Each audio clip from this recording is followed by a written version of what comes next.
One of the top complaint is that I've tried meditation and it didn't work. And it didn't work because you never got a one-on-one constant supervision and guidance from a teacher. And I hope that you all would choose me as your teacher to guide you in the forthcoming days, weeks, months, and years so that you can learn the art of meditation. See, meditation is not something that you read in the magazine. Or magazine romanticize mindfulness. And you read some article and you're like, ooh. And then you try, there's a billion-dollar industry out there. And you try all these things that people advertise, and it failed. I know it failed. I don't even have to know who you guys are, or even my listeners or viewers. I know it failed. Why? Because you guys weren't trained like I did, and some of the monks that you have seen across the world. We had really good teachers. I had really good teachers. I also dedicated and committed to going to the monastery when I was 14 years old, sitting there and practicing samadhi. You need a teacher that will help you track your mind, will discipline you. Be honest to your teacher. Tell me what you did today. How was your feelings and thoughts when you were at work? What did you come home with? When you come home with your loved ones, what happened? What arguments took place? Who said what? What was the fight all about? Homework, school balance. I need to know. You need to write it down. You need to keep a journal. Right? And then you're going to learn principles in Buddhist psychology that help you let go. Why would you attach on the emotions that no longer serve you? Some of us take that as contempt. When someone says something to us, we just interpret things, and it's most of the time wrong. We think it's so deep and it's so profound and it's so offensive when in fact it's not. It's just Tom, Dick, and Harry being Tom, Dick, and Harry. It's Karen being Karen. That's who Karen has always been, right? In order for you to achieve peace, you need to adopt and listen to your teacher and dismiss the lawyer in your head and not to argue with me. You want to learn a new way, you're going to have to let go of the old you. You can't want to learn a new way and then, remain you. And bring you and the old you to the table at hand. Because it makes our job very, very hard. Very, very hard. So, therefore, we will discuss all of this when you're on the phone with me. I pick up my phone all day, every day. I love it. I love helping people. I teach for free. And you're going to get a hold of this. You can do it. I know you can. If you're able to understand what I'm saying, you have the capacity to meditate and uproot your problems one last time, once and for all. The complete ending of your suffering. When you go to monasteries, I get it. It's hard. Number one, it's hard to communicate with monks that are there because most of the time they can't speak English. Or even if they could, they're teaching methods that they were trained. And those methods sometimes they can't stand the test of time today. It's not relevant or flexible. Some monks are not able to adapt to what's going on. They don't live the American life. I've lived here for 30 years. I have to be really ingenious to figure out ways best for the modern day Americans to practice meditation. I know all the monks out there are doing the best that they can. They also have a lot of people that they have to look after.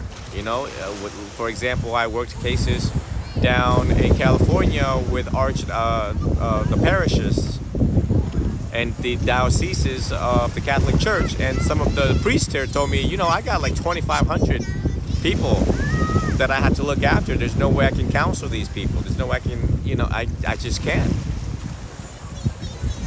So, some monasteries, are overwhelmed too, and a lot of lack of support. But I just don't want people to give up on themselves. I want people to continue and fight the good fight, to be the noblest victor, because the Buddha says, you can win 1,000 battles 1,000 times, but the noblest victor of all is winning the battle against yourself.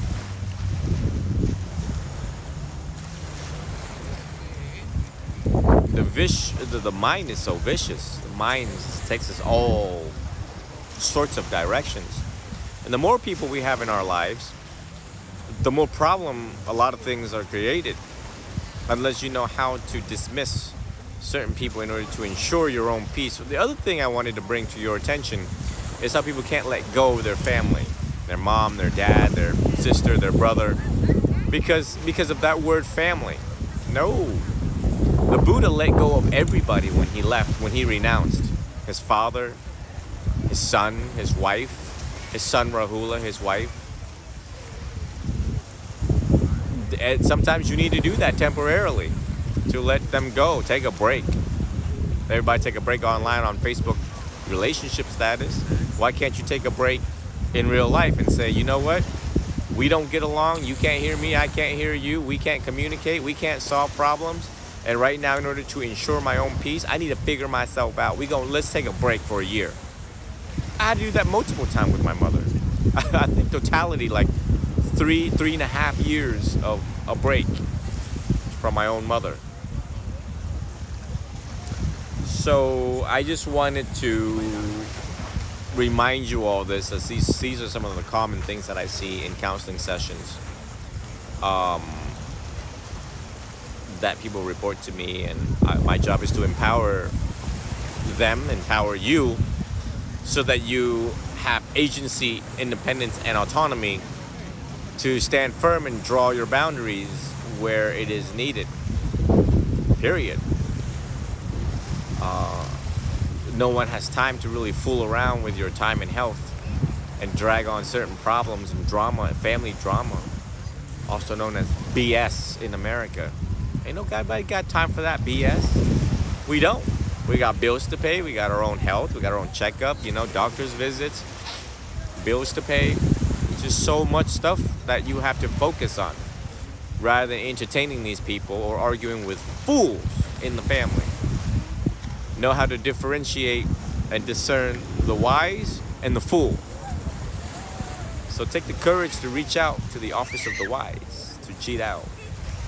Where right now I have a very limited time to talk to you guys, to figure out what's going on. And at times I'll tell you, I need to be in that home.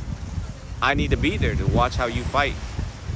Whether it's husband and wife, very John Gottman technique, also known as the Love Lab, where John Gottman were able to observe how people fight for like 5 minutes and determine, yeah, you guys are not going to last long. Another thing is that I'm only hearing one side of the story when you guys are calling me.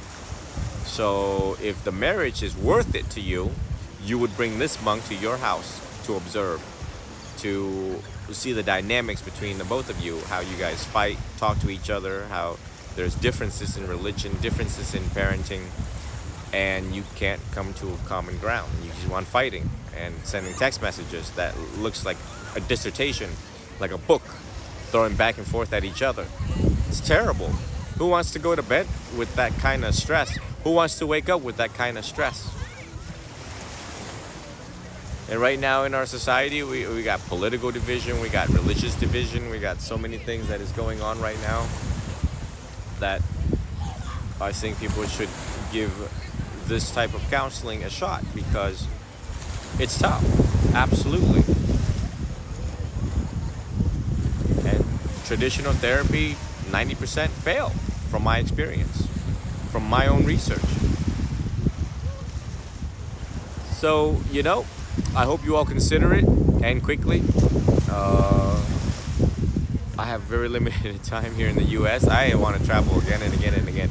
I want to travel until all this blows over in the United States. Whatever we got going on right now, a lot of people can't go to bed. A lot of people got marital issues, relationship issues right now. We can feel it in the air. You can feel it in your environment.